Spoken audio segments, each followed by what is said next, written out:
नमस्कार आप सभी को करंट अफेयर्स के इस सेशन में स्वागत है आप सभी का। और आज 1 नवंबर के बाद आज आपकी ये दूसरी क्लास है। और जैसे कि आपको बताया गया था कि 68वीं बीपीएससी प्रीलिम्स को लेकर हम काम कर रहे हैं और उसको लेकर एक निःशुल्क मार्गदर्शक बैच भी प्रारंभ किया गया है, जिससे आप में से काफ़ी संख्या में छात्र जुड़े हुए हैं। ऐसे छात्र जो अभी तक उस बैच से नहीं जुड़ पाए हैं और आप 68वीं प्रीलिम्स की तैयारी कर रहे हैं, तो आप अपना नाम और अपना मोबाइल नंबर, ये तो सबसे पहले बात ये है कि आप यदि स्वयं से जुड़ सकते हैं तो वीडियो कुछ बनी हुई है इसके बारे में। आप चैनल पे जाएंगे, वीडियो सेक्शन में जाएंगे तो वहाँ पे बताया गया है 68वीं प्रीलिम्स को लेकर, 67वीं मेंस को लेकर। तो वहाँ से यदि आप जुड़ जाते हैं तो अच्छी बात है, नहीं जुड़ पाते हैं तो पहले एप्लीकेशन आप डाउनलोड कर लीजिएगा। एप्लीकेशन डाउनलोड करने के बाद जिस नाम और मोबाइल नंबर से आपने लॉगिन किया है, वो नाम और मोबाइल नंबर हमें कमेंट बॉक्स में शेयर कर दीजिएगा, तो हम आपको इस बैच से जोड़ देंगे। विशेष रूप से जो ये बैच है 68वीं प्रीलिम्स को लेकर बनाया गया है, गाइडेंस बैच है, निःशुल्क बैच है। तो सभी का जुड़ना अनिवार्य है जो लोग 68वीं को लेकर काम कर रहे हैं, करना चाहते हैं। और ऐसे छात्र जो 67वीं मेंस को लेकर कार्य कर रहे हैं, तैयारी कर रहे हैं, और अभी तक आप हमारे बैच से नहीं जुड़े हैं, गाइडेंस बैच से नहीं जुड़े हैं, तो प्लीज़ जुड़ जाइए। और आज आपने देखा भी होगा कि उसका टेस्ट भी चल रहा है। ठीक है, 9 से 12 के बीच में उसका टेस्ट है आज। तो बहुत सारे छात्र ऐसे हैं जो अभी तक नहीं जुड़ पाए हैं, तो आप जुड़ जाइए, क्योंकि यहाँ पर आपकी मुख्य परीक्षा के दृष्टिगत बहुत ही बेहतरीन तरीके से और आप कह सकते हो अनुभवी अध्यापकों की टीम द्वारा आपको मार्गदर्शित किया जाएगा, जिससे आप अपने लक्ष्य की तरफ आगे बढ़ सकें। करंट अफेयर्स की विषय वस्तु पर हम आते हैं। आज प्रश्नों की संख्या इस सीरीज में 14 प्रश्न लगभग देखने को मिलेंगे और इन प्रश्नों से आपको बहुत कुछ सीखने को मिलेगा। सबसे पहली बात, प्रत्येक दिन आपको असाइनमेंट दिया जाता है, होमवर्क दिया जाता है। और कल मैंने आपको दिया था कि भारत में विशेष रूप से किसान आंदोलनों के बारे में आप जितना लिख सकते हो, जितना चीज़ों को लिख सकते हो, जितना कनेक्ट कर सकते हो चीज़ों को, उतना करना था। और आप में से 2 से 3 छात्रों ने ही प्रयास किया, बाकी लोगों ने नहीं किया। कल की तरह आज भी सेम ही टॉपिक आपके लिए है, माइंड मैप के लिए, आपकी एक्सरसाइज के लिए।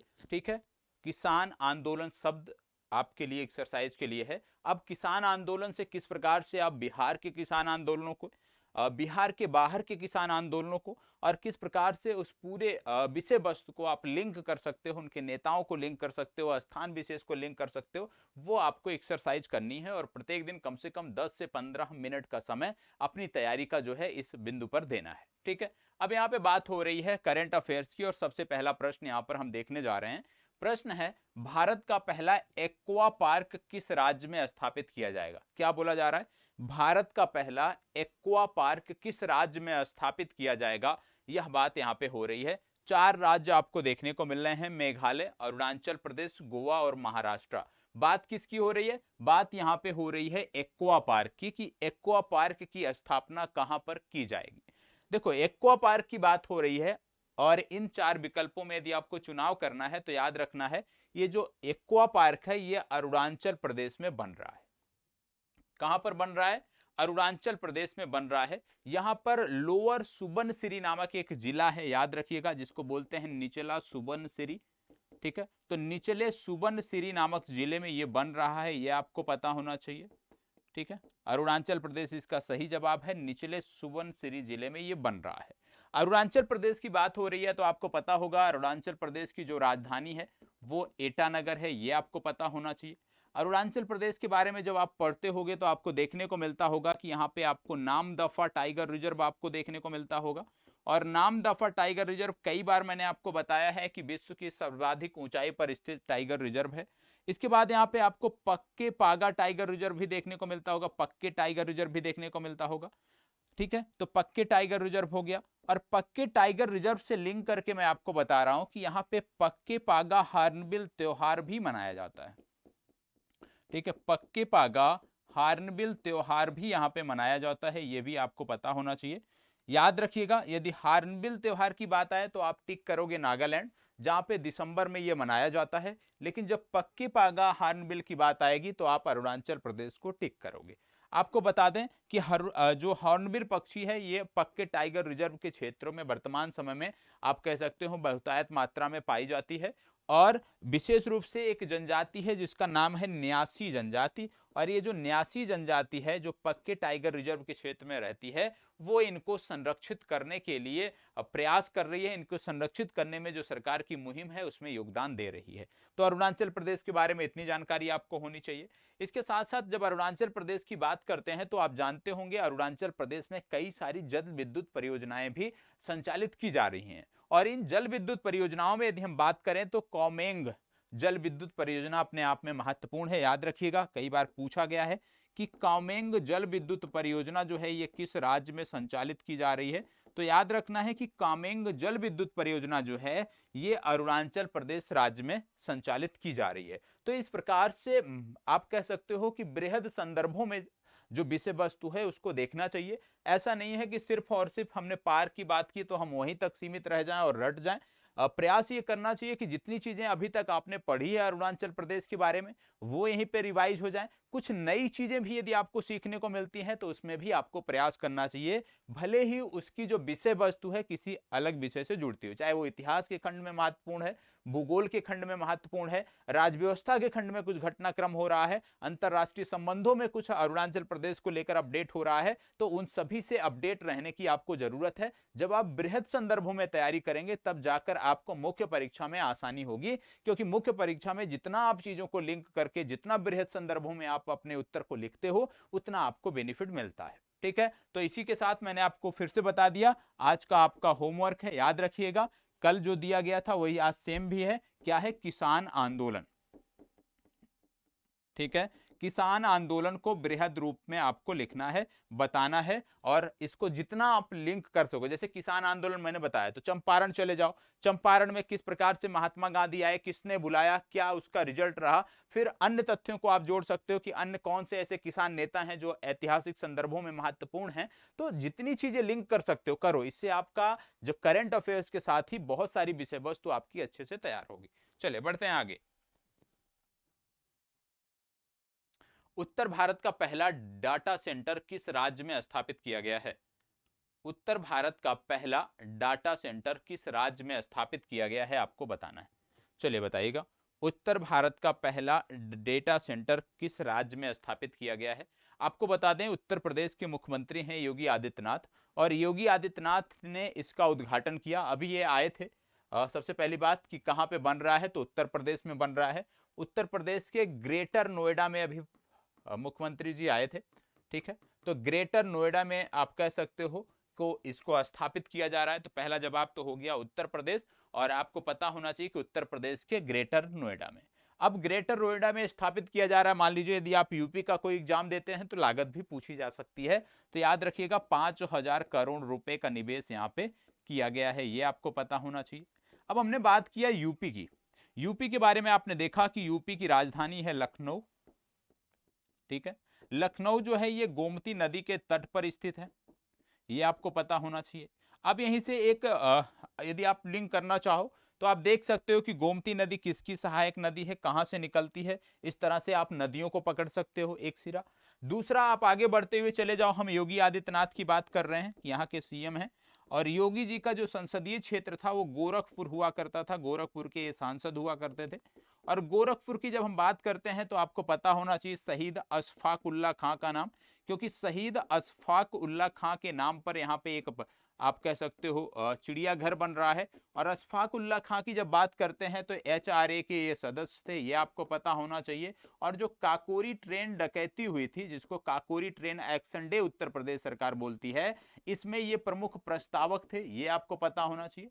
तो इस तरह से चीजों को आप लिंक कर सकते हो। अब ऐसे आप आगे भी जा सकते हो कि काकोरी कांड में कितने लोगों को फांसी की सजा हुई, किनको आजीवन कारावास हुई, कौन भाग गया बच के। तो इस तरह से चीजों को आप लिंक कर सकते हो, और ऐसे करना भी चाहिए। ठीक है, इससे आपको जहां करंट अफेयर्स में रुचि बढ़ेगी वहीं दूसरी तरफ आपके अन्य विषय वस्तु भी बेहतर तरीके से तैयार होंगे।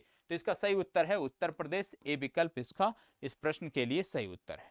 ठीक है, आपको यह भी पता होगा कि उत्तर प्रदेश में एक नया टाइगर रिजर्व बना है जिसका नाम है रानीपुर, ये भी आपको पता होना चाहिए।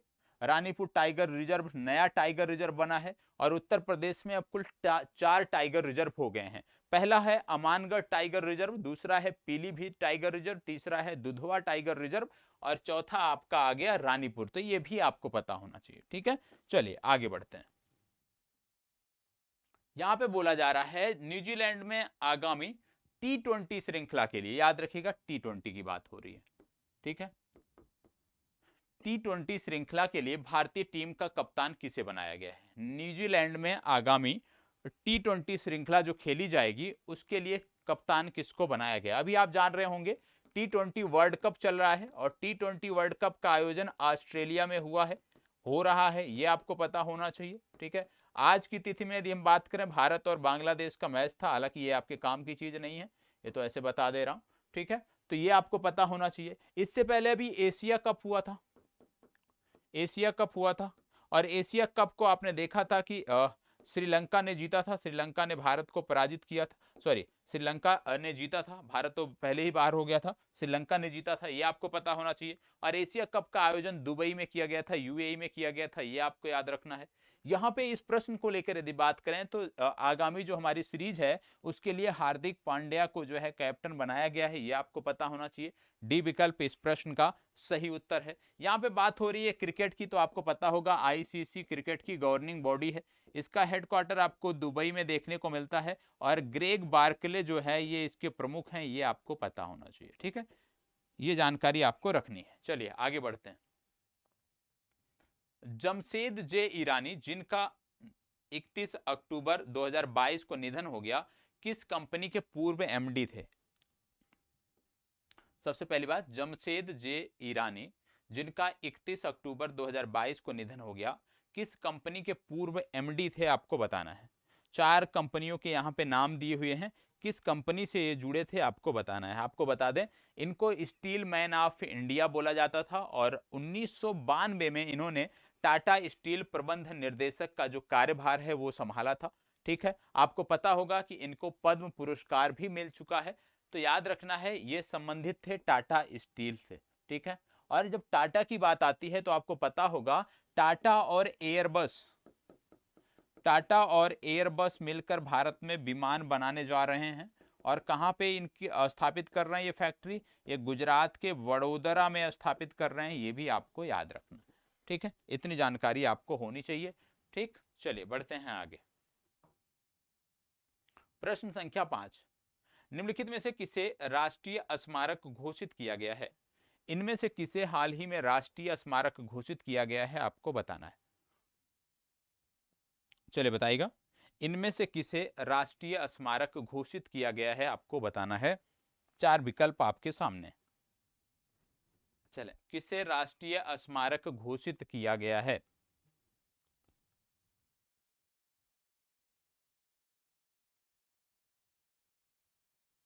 चलो बताओ।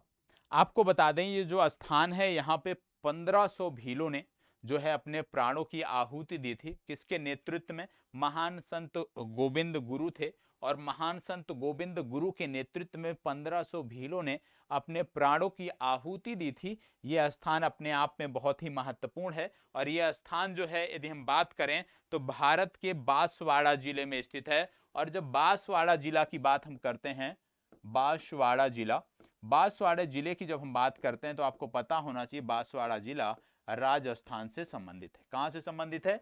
बांसवाड़ा जिला राजस्थान से संबंधित है और यह है मानगढ़ धाम, इसको बोलते हैं मानगढ़ धाम। तो राष्ट्रीय स्मारक घोषित किया गया है मानगढ़ धाम को, यह आपको पता होना चाहिए, राजस्थान के बांसवाड़ा जिले में यह संबंधित है।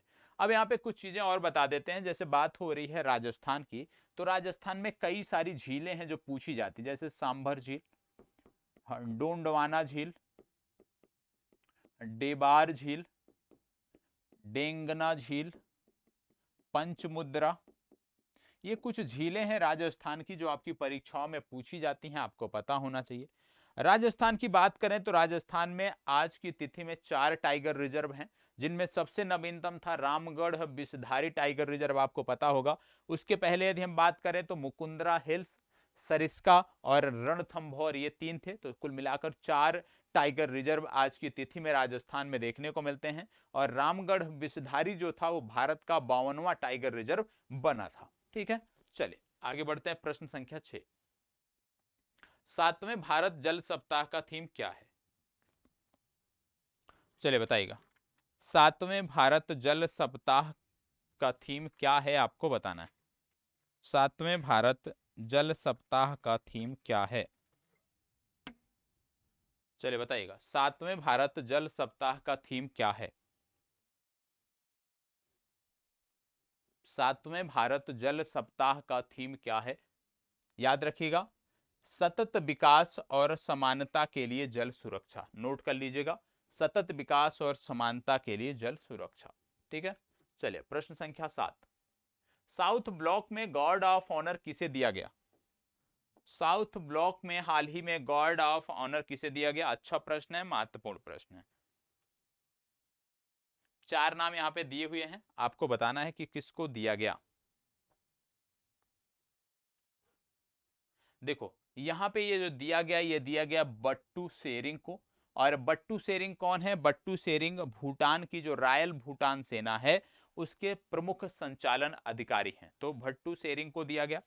अब बट्टू शेरिंग की जब बात आ रही है, बात हो रही है भूटान की, तो आपको पता होगा भूटान की राजधानी है थिम्पू और यहाँ की मुद्रा है नगुल ट्रम, ये आपको पता होना चाहिए। भूटान की जब बात करते हैं तो कई सारी हमारी जल विद्युत परियोजनाएं हैं, जैसे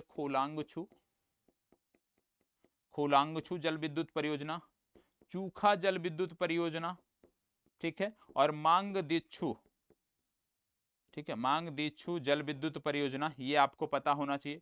तो खोलांगछू हो गया, चूखा परियोजना हो गया, और तीसरा जो आपका है वो है मंगदेछु परियोजना हो गया। तो 3 जल विद्युत परियोजनाएं भी आपको याद रखनी है जो भारत और भूटान के बीच हैं, ये आपको पता होनी चाहिए। ठीक है, चलिए आगे बढ़ते हैं। आज छोटा सा थोड़ा छोटा सेशन होगा, ये प्रश्न छोड़ दीजिए क्योंकि ये आपके काम का नहीं है, गलती से इसमें आ गया। ये आईएएस वालों के लिए था, यूपीएससी वालों के लिए था। इसको बताइए, अंतरराष्ट्रीय पुस्तक मेले का आयोजन कहाँ किया जा रहा है? बताइए, अंतरराष्ट्रीय पुस्तक मेले का आयोजन कहाँ किया जा रहा है? फास्ट जवाब दीजिएगा। अंतरराष्ट्रीय पुस्तक मेले का आयोजन कहाँ किया जा रहा है? और पुस्तक मेला से संबंधित जो प्रश्न होते हैं ये अनिवार्य रूप से महत्वपूर्ण होते हैं क्योंकि ये पूछे जाते हैं।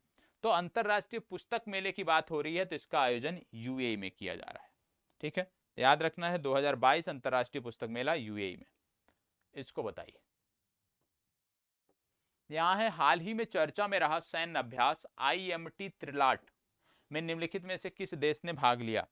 हाल ही में चर्चा में रहा सैन्य अभ्यास आईएमटी त्रिलाट में निम्नलिखित में से किस देश ने भाग लिया, आपको बताना है। 4 देश यहाँ पे बोले जा रहे हैं। क्या बोला जा रहा है? आईएमटी त्रिलाट, ठीक है, आईएमटी त्रिलाट की बात हो रही है कि किस देश ने भाग लिया, आपको बताना है। चलो बताएं। आपको बता दें, आईएमटी त्रिलाट जो है ये 3 देशों के बीच एक सैन्य अभ्यास है। इसमें भारत, तंजानिया और मोजाम्बिक शामिल है। तो कौन कौन से देश इसमें शामिल हैं आईएमटी त्रिलाट में? भारत, तंजानिया और मोजाम्बिक शामिल हैं, ये आपको पता होना चाहिए। और आपको बता दें, दार ए सलाम तंजानिया का एक शहर है जिसका नाम है दार ए सलाम, दारू सलाम बोलते हैं, दारुल सलाम बोलते हैं, तो दार ए सलाम कहीं कहीं। तो दार ए सलाम में जो है इसका आयोजन हो रहा है और दार ए सलाम जो शहर है ये तंजानिया का है। तो 3 देश याद रखना है, भारत, तंजानिया और मोजाम्बिक इसमें हिस्सा ले रहे हैं और तंजानिया के शहर दार ए सलाम में इसका आयोजन किया जा रहा है। चलो इसको बताओ। जल सप्ताह इंडिया वाटर वीक का उद्घाटन भारतीय राष्ट्रपति ने कहां से किया? जल सप्ताह इंडिया वाटर वीक का उद्घाटन भारतीय राष्ट्रपति ने कहां से किया, आपको बताना है। जल सप्ताह इंडिया वाटर वीक का उद्घाटन भारतीय राष्ट्रपति ने कहां से किया? फास्ट जवाब दीजिएगा। चलो बताओ कहां से किया? याद रखिएगा, इसका उद्घाटन जो है भारतीय राष्ट्रपति ने ग्रेटर नोएडा से किया, तो ये विकल्प इसका सही उत्तर है। विश्व प्रसिद्ध पुष्कर मेले का शुभारंभ किस राज्य में शुरू हुआ है? बताएं। पुष्कर मेले की बात हो रही है, बहुत ही प्रसिद्ध मेला है पुष्कर मेला। तो पुष्कर मेला किस राज्य का मेला है, कहां इसका शुभारंभ हुआ है हाल ही में, आपको बताना है। चलिए बताइएगा। विश्व प्रसिद्ध पुष्कर मेले का शुभारंभ हाल ही में कहाँ किया गया? चलिए बताइएगा, विश्व प्रसिद्ध पुष्कर मेले का शुभारंभ हाल ही में किस राज्य में हुआ है? देखो, पुष्कर मेला राजस्थान का मेला है, ठीक है, तो इसका सही उत्तर है राजस्थान, याद रखिएगा, ठीक है। देखो, मेले की बात आ रही है तो आपको बता दें, आपके राज्य से संबंधित है एक मेला जिसको बोलते हैं सिंहेश्वर मेला। क्या कोई बता सकता है कि सिंहेश्वर मेला किस जिले से संबंधित है बिहार के? ठीक है। दूसरा, राजगीर महोत्सव शुरू होने वाला है 25 नवंबर से, राजगीर महोत्सव। तो पहली बात हम बात करेंगे सिंहेश्वर मेला की, ठीक है, महोत्सव। सिंहेश्वर मेला की जब हम बात करते हैं तो सिंहेश्वर मेला बिहार से संबंधित है, बिहार के मधेपुरा से संबंधित है, ठीक। कहां से संबंधित है? बिहार के मधेपुरा से संबंधित है। और ये जो मेला है जो बिहार के मधेपुरा से संबंधित है, ये शिवरात्रि के दिन से प्रारंभ होता है, ठीक है, शिवरात्रि के दिन से ये मेला प्रारंभ होता है, ये आपको पता होना चाहिए। अब अगला है राजगीर महोत्सव, क्योंकि राजगीर महोत्सव 25 नवंबर से शुरू हो रहा है। अब राजगीर महोत्सव क्या है? राजगीर महोत्सव की बात करें तो 1986 से ये मनाया जाता है, ये आपको पता होना चाहिए। इसमें विशेष रूप से बिहार के महान इतिहास, बिहार की संस्कृति और बिहार के कला को प्रदर्शित किया जाता है, ये आपको पता होना चाहिए, ठीक है। तो राजगीर महोत्सव 25 नवंबर से शुरू हो रहा है। और सिंहेश्वर मेला, ये आपको पता होना चाहिए, मधेपुरा से संबंधित है। टोडा कढ़ाई किस राज्य की हस्तकला है? बताएं, टोडा कढ़ाई किस राज्य की हस्तकला है? फास्ट जवाब दीजिएगा। टोडा कढ़ाई किस राज्य की हस्तकला है, आपको बताना है। आपको बता दें कि ये जो कढ़ाई है, विशेष रूप से जब हम इसकी बात करते हैं, ये नीलगिरी की पहाड़ियों पर रहने वाली एक जनजाति है जिसको बोलते हैं टोडा।